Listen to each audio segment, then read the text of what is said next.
Hello everyone, स्वागत है आप सभी का एक बार फिर से हमारे चैनल जीडीसी मेडिसिन पे। आपको हमारे चैनल पे दवाइयों की जानकारी, रोगों की जानकारी एवं स्वास्थ्य देखभाल से जुड़े हर एक टॉपिक की जानकारी मिलती रहती है।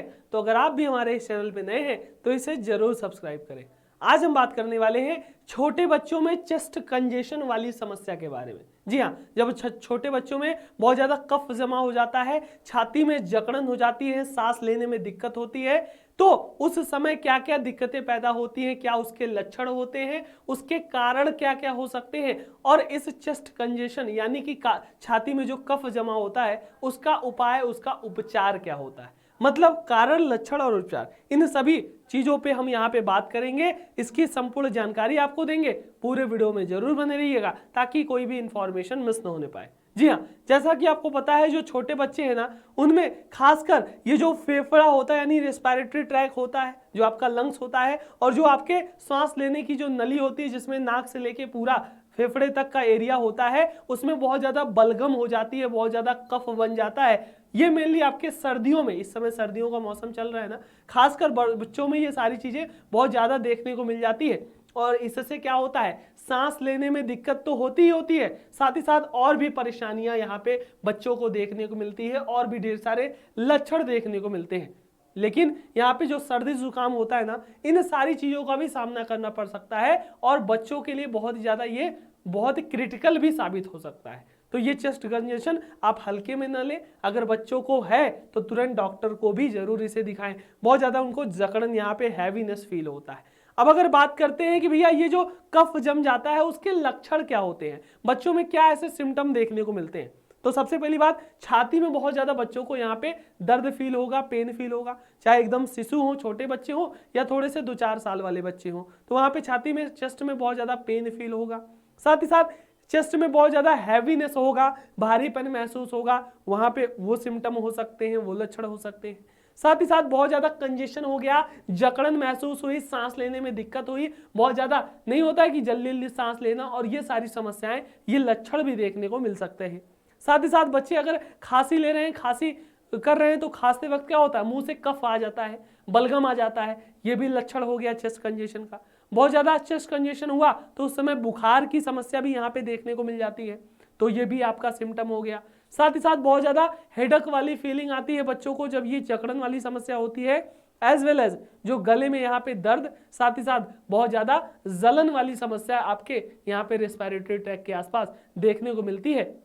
तो ये सारे सिम्टम हैं, ये सभी लक्षण होते हैं जब बच्चों में कफ जमता है, या कह लीजिए जकड़न होता है, चेस्ट कंजेशन वाली समस्याएं छोटे बच्चों में देखने को मिलती है। तो ये सारे लक्षण यहाँ पे देखने को मिलेंगे। फिर अगर हम बात करते हैं कि जो कफ जमता है, चेस्ट कंजेशन होता है, उसका मुख्य कारण क्या है, किन किन कारणों से ये चेस्ट कंजेशन हो सकता है, तो कई इसके कारण हो सकते हैं। सबसे पहला क्या होता है, सिस्टिक फाइब्रोसिस, जिसे हम जेनेटिक समस्या भी बोल सकते हैं। वो मेनली होता क्या है कि बच्चों में बहुत ज्यादा उनके चेस्ट में, छाती में कफ जमा हो जाता है, बहुत ज्यादा बलगम हो जाता है, और ये बलगम बहुत ज्यादा थिक हो जाता है, कभी कभी बहुत ज्यादा गाढ़ा भी होता है, जिससे बच्चों को सांस लेने में या फिर और भी एक्टिविटी करने में यहाँ पे बहुत ही ज्यादा दिक्कतों का सामना करना पड़ता है। साथ ही साथ अपर रेस्पिरेटरी ट्रैक में जब कोई इन्फेक्शन हो गया, कोई बैक्टीरियल इन्फेक्शन हो जाता है बच्चों में, तो उस समय भी क्या होता है, जो बैक्टीरियल इन्फेक्शन हो चाहे फिर वायरल इन्फेक्शन हो, उस समय बच्चों का जो नाक है, जो गला है, जो रेस्पिरेटरी ट्रैक है, जहां से वो सांस ले रहे हैं, उन सभी जगहों पे इन्फ्लामेशन हो जाता है, सूजन हो जाता है, कफ जमा हो जाता है, तो वो दूसरा कारण हो सकता है। तीसरे कारण की अगर बात कर लें तो यहाँ पे चेस्ट कोल्ड, यानी कि बहुत ज्यादा एक्यूट ब्रोंकाइटिस वाली जब समस्या होती है बच्चों में, ब्रोंकाइटिस वाले में, तो वहां पे क्या होता है, सीने में बहुत ज्यादा कफ जम सकता है, तो वहां पे भी कफ जमेगा, तो वहां पे भी सांस लेने में दिक्कत होगी।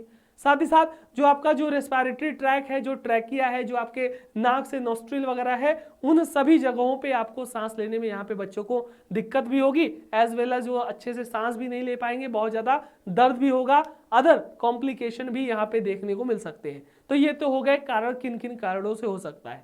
अगर हम बात करते हैं इसके उपचार क्या है, अगर चेस्ट कंजेशन आ गया, बच्चों को बहुत ज्यादा जकड़न हो गई, सांस नहीं ले पा रहे हैं, सांस लेने में दिक्कत है, या बलगम है, कफ जम गया है छाती में, तो क्या क्या चीजें कर सकते हैं। तो कोशिश कीजिए सबसे पहले तो एक बार, अगर हल्का फुल्का है तो घरेलू उपचार कर सकते हैं, लेकिन अगर ज़्यादा क्रिटिकल फील हो रहा है तो आप डॉक्टर से जरूर सलाह लें, डॉक्टर को बच्चों को जरूर दिखाएं। वैसे अगर छोटे मोटे घर पे क्या उपचार कर सकते हैं तो लहसुन का इस्तेमाल करना खासकर बच्चों में बलगम की समस्या को दूर कर सकता है। अगर लहसुन का सेवन कर रहे हैं किसी न किसी रूप में तो जो सर्दी खांसी होता है उससे रिलीफ मिलता है बच्चों में, और जो कफ होता है, बलगम होता है, वो भी बाहर आता है। दूसरा उपाय आप कर सकते हो कि जो सरसों की तेल की मालिश करना, जी हाँ, छाती के पास आसपास आप सरसों के तेल की गर्म करके उसे मालिश कर सकते हो, और अच्छे से मालिश करोगे तो ये जो बलगम वगैरह वाली समस्या है उससे भी राहत यहाँ पे मिल जाती है छोटे बच्चों में। दूसरा उपचार ये कर सकते हो।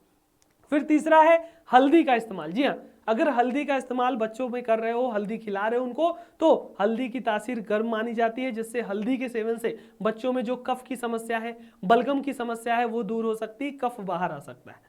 तो ये कुछ उपचार हैं, ये कुछ उपाय हैं जो कि आप घर पे कर सकते हो। लेकिन अगर क्रिटिकल हो, बहुत ज़्यादा आउट ऑफ कंट्रोल सिचुएशन हो, तो आप अपने छोटे बच्चों के डॉक्टर को जरूर दिखाएं ताकि उनको कोई अदर कॉम्प्लिकेशन ना हो। क्या क्या लक्षण हो सकते हैं इसको आपने देख लिया, इसके कारण क्या हो सकते हैं उसको भी समझा आपने, और उपचार के बारे में भी समझा।